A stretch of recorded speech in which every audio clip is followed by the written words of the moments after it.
birds have been found dead at a lake in Pierce County, and people who live around there are worried they died because of the highly contagious bird flu. KIRO 7's Allison Amoy live at Lake Tapps right now where the birds were found. And Allison, you learned Fish and Wildlife never actually tested the birds for the virus.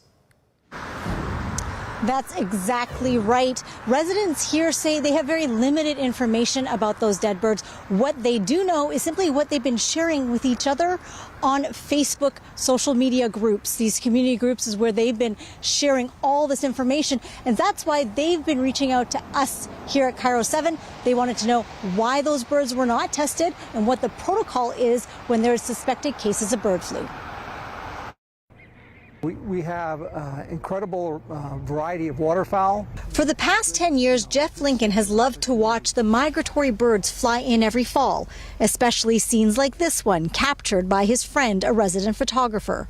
But last week, that same photographer captured these disturbing photos. She snapped them as a biologist at the State Department of Fish and Wildlife suited up and removed 3 dead wild birds, 2 trumpeter swans and 1 Canada goose. She basically said the assumption was it was avian flu.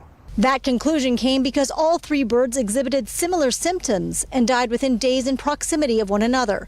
But the biologist told the resident the state would not be testing the birds, making the neighbors here uneasy, especially as this virus can be quickly spread among animals. And there's very large herds of dairy cattle in this area, and these birds that nest and visit the lake on a regular basis are present on those farms. Residents say their pets and kids run along the shores and could be at risk. So we asked Fish and Wildlife why they did not test. So the residents have said, we feel it's irresponsible that the State Department of Fish and Wildlife isn't testing and isn't producing some sort of result for us. What do you say to them?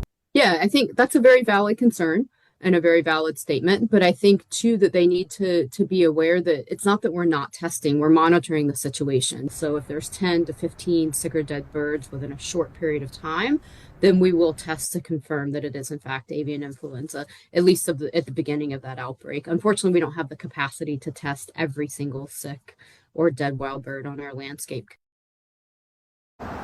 Now, Dr. Heyman from the Department of Fish and Wildlife does stress that the department actually has very limited funding and resources for this. She says that it costs $60 to test each sample of avian flu.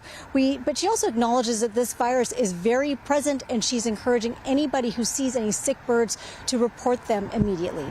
Reporting live in Lake Tapps, Allison Amoy, KIRO 7 News.